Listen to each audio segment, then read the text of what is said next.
Since the dark days of World War II, the crimes of the Nazi regime have been well documented. For many years, the world's attention has remained focused on finding former Nazi criminals and bringing them to justice. However, for the victims of communist-era crimes committed under Joseph Stalin's brutal reign of power, it feels like justice has waited far too long. After years of denying any accusations, new and chilling accounts of how political prisoners were beaten and tortured on a daily basis in communist-era Romanian gulags are finally emerging.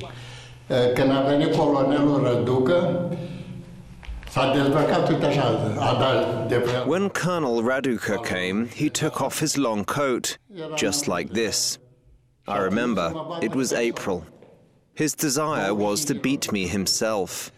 25 blows with a police baton.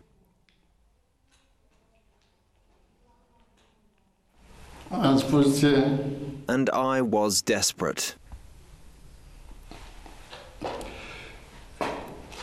I was desperately hanging myself on a thread and asked, "What about the Constitution?" And he replied, with the rubber militia baton in his hand, pointing to the west, "The Constitution is for those in England and the United States. For you here, this, the rubber baton, is the Constitution." If you ask them today, the former torturers, whether they regret or even if they recognize what they did to us, well, you'd be surprised. They have no regrets and they don't recognize a single thing. This is why I'm not obliged to forgive them.